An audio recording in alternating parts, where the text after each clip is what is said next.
द्विघात समीकरण को अंग्रेजी में हम कहते हैं क्वाड्रेटिक इक्वेशन। क्वाड्रेटिक इक्वेशन यानी द्विघात समीकरण। द्विघात समीकरण जैसे हमने द्विघात बहुपद पढ़ा था, वो क्या था?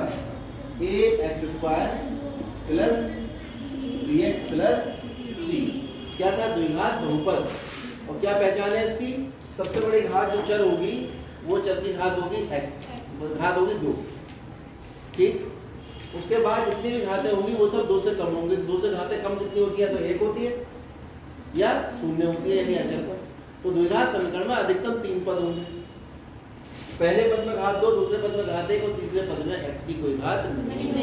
कभी कभी ऐसा भी हो सकता है कि खाली घात 2 ही है और घात 1 है ही नहीं। कभी कभी ऐसा हो सकता है कि घात 2 है और घात 1 है, अचर पद नहीं। और कभी कभी ऐसा भी हो सकता है कि घात 2 है, इनमें से कोई पद नहीं। मैंने ये लिखा है द्विघात समीकरण। और समीकरण जब तक नहीं बनती जब तक LHS RHS ना हो, जब तक बराबर का निशान ना हो। तो द्विघात समीकरण कब बनेगी? ये जब हम इसके बराबर में 0 लगाएंगे। और 0 नहीं लगाएंगे तो ये क्या होगा? द्विघात बहुपद। क्या होगा ये? और बराबर 0 लगा दे तो क्या बन जाएगा? द्विघात समीकरण। यहाँ पर हम साफ साफ देख रहे हैं a जो है वो क्या है? x की घात 2 का b क्या है? गुणांक, मतलब गुणा करने वाला अंक। अंग्रेजी में कहते हैं इसे कोफिशिएंट। Coefficient of x²। और ये है कोफिशिएंट ऑफ x। और ये जो लास्ट में लिखा है जिसमें x सही नहीं, इसे हम कहते हैं अचर पद।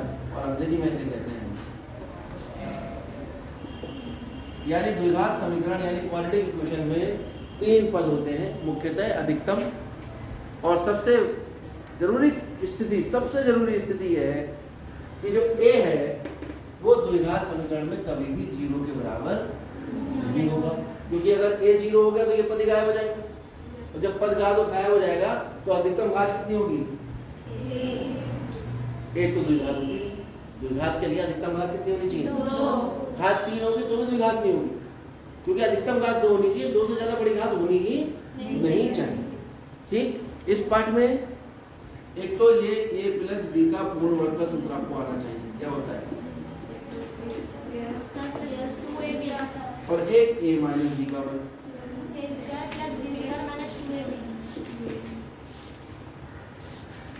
ठीक है। और एक ये सूत्र आपने पढ़ा होगा, a का वर्ग माइनस b का वर्ग। लिखा है नहीं, पहले बता दिया। a माइनस b गुणा a। ये 3 सूत्र आपको आने चाहिए, जो आप कक्षा 9 में बहुत अच्छे से पढ़ के भी आए। ठीक है। इसके अलावा मध्य पद को 2 भागों में विभाजित करना।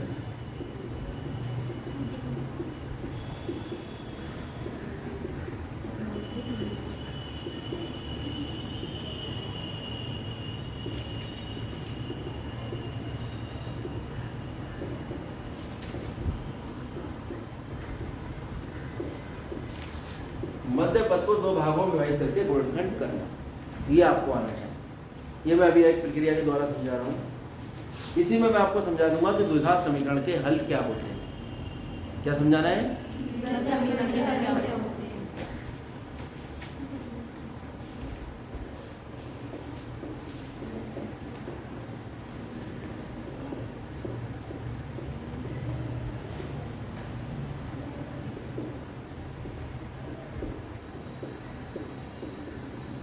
पहली बात तो हलों की जो अधिकतम संख्या वो कितनी होती है?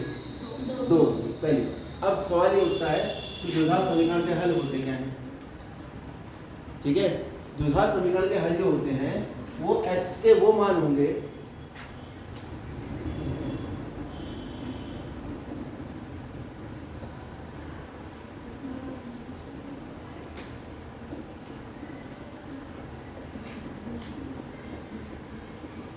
गणित में जब भी बात करेंगे हम समीकरण को संतुष्ट करते हैं, तो समीकरण को संतुष्ट करने का संदर्भ केवल इतना होगा कि वो मान हम समीकरण में रख देंगे और LHS किसके बराबर आना चाहिए, RHS। केवल इतना ही कंसेप्ट है समीकरण संतुष्ट करने। ठीक, x के मान की जगह मैं ये भी कह सकता हूँ चर के मान, क्योंकि द्विघात समीकरण आवश्यक नहीं है कि हमेशा x में ही हो। कभी कभी ये भी हो सकता है a y की घात 2 प्लस by प्लस c, लेकिन शर्त यह है कि यहाँ y है तो यहाँ भी, यानी एक ही चर में होगा। ये जो द्विघात समीकरण लिखिए, ये लिखिए चर x में द्विघात समीकरण। किस चर में लिखिए हमने द्विघात समीकरण, x। y में होती तो क्या होता, अगर मैं ये कहूँ चर y में द्विघात समीकरण,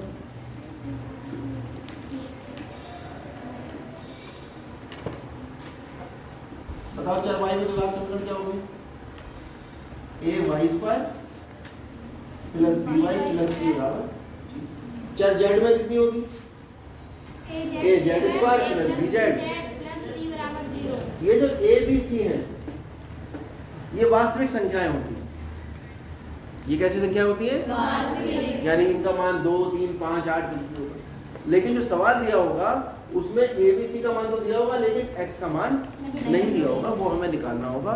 और x का मान निकालना ही समीकरण को हल करना कहलाता। अगर कह दिया जाए द्विघात समीकरण को हल करो, इसका मतलब हमें हल करके ये इनके प्रकार x का मान निकालना। जैसे अगर हम आपको एक सवाल दें, मान लीजिए सवाल है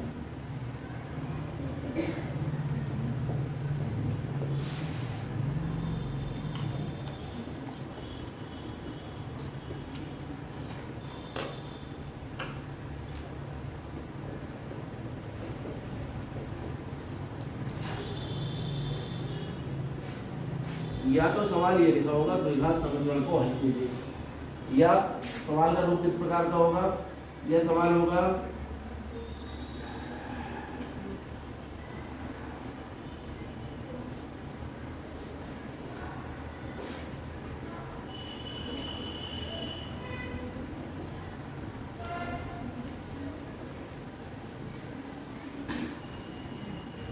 क्या होगा, द्विघात समीकरण के मूल ज्ञान। अब सवाल ये उठता है कि मूल और हल क्या होगा।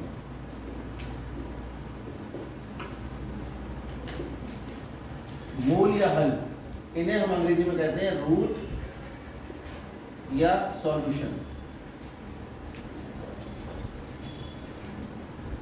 ठीक है, ये क्या होते हैं, ये होते हैं x के मान जो समीकरण को संतुष्ट करते हैं। ये भी वही, मतलब जो हल है उस हल को ही हम कभी कभी क्या कह देते हैं, मूल है। अंग्रेजी में क्या कहते हैं, रूट। जड़ मत समझ लेना, ठीक है, फिर एस लगा देना, रूट्स, रूट्स ऑफ पार्टी। खाली ये नाम ही इसके बड़े बड़े हैं, दरअसल बहुत छोटे हैं। ठीक है, जैसे अगर मैं कहूँ इस सवाल का हल देखें, किसे हल करना है, x² प्लस 3x प्लस 2 बराबर, किसे हमें हल करना। अब या तो ये पूर्णवर्ग बनना होता, पूर्णवर्ग कैसे बनता, पूर्णवर्ग अगर बनता तो दो संख्याओं के वर्ग होते मेरे पास। यहाँ पे तो खाली x का वर्ग है, दूसरी संख्या का वर्ग है ही नहीं। क्या करें, ये लगाएंगे, मध्य पद को दो भागों में विभाजित करके गुणन करेंगे। ये वाली विधि लगाएंगे। क्या है ये विधि, ये विधि कहती है मध्य पद कौन है, पहले तो घातों को घटते हुए क्रम में लिख लो। सबसे बड़ी घात, उससे छोटी घात, अचल पद, लिखना बंद कर दो। सबसे बड़ी घात, उससे छोटी घात और सबसे छोटी, यानी अचल। मध्य पद कौन है, नाम से पता लग रहा है मध्य पद कौन है। मध्य पद, मध्य का क्या मतलब होता है, ये तो मध्य में कौन बैठे, कौन सा मध्य पद, मध्य पद को कितने भागों में विभाजित करना है, ये तरीका होता है द्विघात समीकरण हल करने। अब मध्य पद में दो भागों में विभाजित करेंगे, वो x के गुणांक को करेंगे, किसको करेंगे, x के गुणांक। यहाँ पर x का गुणांक है कौन, बेटा ABCD आती है, ABCD और लास्ट में आता है XY, तो ये है x। x का गुणांक कितना है? गुणांक क्या होता है? गुणा करने वाला अंक, गुणा करने वाला अंक। तो कौन गुणा कर रहा है x को? कौन कर रहा है गुणा x को? तो गुणांक कौन हुआ x का? तो ये शब्द नहीं समझ पाए तुम लोग, यहाँ जबकि लिख दिया है मैंने, देखो b कौन है? x का गुणांक, क्योंकि b गुणा कर रहा है किसको? x को। a क्या है? x की घात 2 का गुणांक, क्योंकि a किसको गुणा कर रहा है? x। तो यहाँ x का गुणांक कितना है? 3। तो x के गुणांक की जगह लगा देंगे ब्रैकेट, बाकी पूरा सवाल ऐसे ही उतार देंगे। सबसे पहला पद यही है कि जो x का गुणांक है, मध्य पद ढूंढो, मध्य पद में x होगा, उस x के गुणांक की जगह लगा देंगे। उससे पहले इन्हें घातों के घटते हुए क्रम में। अब देखेंगे अचर पद का निशान क्या है। अचर पद का निशान कितना है? प्लस, तो यहाँ बीच में लगा देंगे। अब देखेंगे अचर पद और x की घात 2 का गुणांक। x की घात 2 का गुणांक कितना है? यहाँ कुछ नहीं होगा, कितना होगा? अचर पद कितना है? 2 ही कम। अब 2 के ऐसे टुकड़े लेके आने हैं जो जुड़ के मध्य पद आ जाए। 2 + 1, 2 ही कम। तो 2 को टुकड़े कितना है? 2 के 2 और 1, जो जुड़ के कितने आ रहे हैं? 3। तो हम इसको 2 और 1 लिख देंगे, तो मध्य पद को 2 भागों में विभाजित कर दिया आपने। और करने का तरीका क्या रहेगा कि जोड़ के लाना है, घटा के, ये बताएगा कौन? अचर पद। अचर पद का निशान प्लस है तो जोड़ के लेके आना है, अचर पद का निशान माइनस है तो घटा के लेके आना है। किसको लेके आना है? अचर पद और x की घात 2 के गुणांक को गुणा करके। उनके टुकड़े 2, ऐसे गुणनखंड 2 जो जुड़ के या घट के अचर पद मध्य पद का गुणांक आ जाए। बात समझ में आ गई? अब इसे कैसे हल करेंगे? ब्रैकेट कैसे खुलेगी? x दोनों को गुणा करेगा, इसको भी, और कितना हो जाएगा?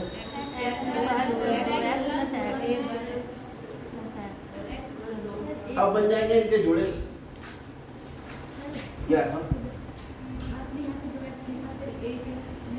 x गुणा 1 की किससे भी गुणा करो, लिखने की जरूरत नहीं होती। ये आ गया x की घात 2 plus 2x plus x plus 2 बराबर 4 पद जहां बन जाएंगे, 2 पदों के जोड़े बना लेंगे।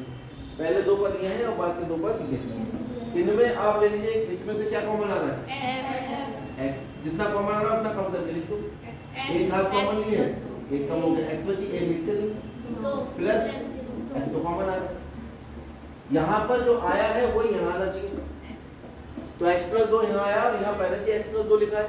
तो जब जो पहले आया है वही बाद में लाना है और वही बाद में लिखा है, तो फिर कॉमन लेते हैं एक कॉमन लेने से किसी पे कोई फर्क नहीं पड़ता, और हमें यहाँ कॉमन लेना भी नहीं, क्योंकि खुद ही x + 2 बन रहा है। तो कितना कॉमन लेंगे? प्लस का 1, क्या बचेगा यहाँ पर? अब इन दोनों में क्या कॉमन आ रहा है? इसमें भी x + 2 है, इसमें भी x + 2।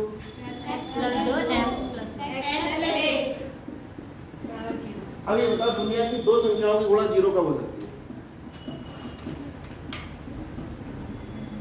2 संख्याओं की गुणा 0 कब होती है? या तो दोनों 0 हो जाए, या दोनों में से कोई एक 0 हो जाए। क्योंकि 0, दोनों में से कोई एक 0 है तो वो 0 दूसरे वाले को भी अपने आप ही 0 कर देते। इसलिए 0 वाले नंबर वाले बच्चों से लड़ना नहीं चाहिए, क्योंकि लड़ोगे तो तुम्हारे आए 80, उसके आए 0, तो उससे लड़े तो तुम्हारे भी 0 हो जाएंगे। ठीक है? तो 0 की खास बात ये होती है कि वो क्या करता है? दूसरे को भी 0 करता है। तो इसका मतलब जब 2 नंबर की गुणा यहाँ पर कितनी आ रही है? 0, तो दोनों में से कोई एक 0 होना चाहिए। अब कौन 0 है ये तो हमें नहीं पता, तो हम क्या कहेंगे? इसका मतलब हुआ कि या तो x + 2 0 है, या जब हमें ही नहीं पता, ठीक है, तो हम सामने वाले को क्यों बताएंगे? हम लिख देंगे ये 0 या ये 0, तो भी गुणा होगा 0 आएगा, ये 0 तो भी गुणा होगा, और दोनों 0 हो गए तब भी गुणा होगा 0 आएगा। यानी हमारा LHS हमेशा RHS के बराबर रहेगा। वो इसलिए हमने ढूंढ ली। सत्य की खोज तो करते हैं गणित में। ऐसी बात लिखो जैसे कोई काट ना पाए, कोई काट के दिखाओ इस बात को। हम कह रहे हैं 2 नंबरों की गुणा 0 है, तो या तो x + 2 पहली वाली संख्या 0 होगी या दूसरी। हमेशा जब भी 2 संख्याओं की गुणा 0 आए आप हमेशा अधिकार होगा आपके पास कि पहली संख्या 0 या दूसरी। ये प्लस वाले इधर आपको कितना हो जाएगा या कितना आ गया? 0 में से इसका घटा के करके लो, ये जो निकल कर आए हैं x का मान, ये x का मान अगर आप इसमें रखोगे तो LHS RHS के बराबर आ जाएगा। रख के देखो, रफ में करके दिखा रहे हैं। इसका x का मान यहाँ पर -2 रखते हैं,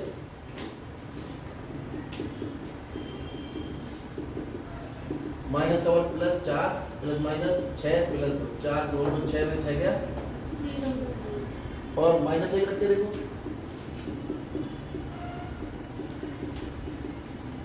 -1 का वर्ग प्लस -3 प्लस 2 2 और 1 3 में 3 गया 0। अब बताओ, जब हमने यही दो मान जो इस समीकरण को हल करके निकाले, ये जो मान आए निकल कर x बराबर -2 तथा x बराबर -1 द्विघात समीकरण कौन सी?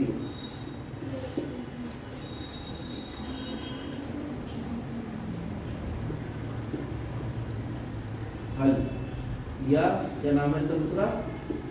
मूल, या तो हल कहते हैं या क्या कहते हैं? मूल। इन दो संख्याओं के अलावा जाओ तुम्हें देती पूरी जिंदगी, पूरे जीवन में दो संख्याओं के अलावा कोई तीसरी संख्या ढूंढ के दिखा दो जो इसे 0 करते। भाई x के दो मान निकाले हमने, ये हल करके निकाले हैं। अब यहाँ पर -2 और -1 को रख रहे हैं तो कितना बच जा रहा है? 0 बच जा रहा है, यानी ये इसके हल है। अब इसके अलावा आप जब भी कभी हम मिलेंगे, इंटर कर लोगे तुम यहाँ से, तो तब तक ढूंढते रहना, कोई ऐसी संख्या आपको पूरे जीवन में नहीं मिलेगी जो x का मान यहाँ रखने पर 0 के बराबर है। तो विशेष करेक्शन हो गया -2 और -1 का, इसीलिए ये इसके हल या इसके मूल कहलाते हैं। इसलिए मूल का है रूट, केवल ये दो ही हैं जो इसको 0 कर सकते हैं, बाकी x का कितनी संख्याओं में से कोई भी मान नहीं है जो इसको 0 के बराबर कर दे। बात समझ आ गई? और ये कहलाता है मध्य पद को दो भागों में विभाजित करके गुणनखंड करना। अगर बराबर में 0 नहीं लगाया और 0 लगा दिया, द्विघात समीकरण को हल करना। तो ये हमने आपको द्विघात समीकरण पूरी हल करके दिखा दी। नोट करें, फिर हम किताब पे बात करेंगे।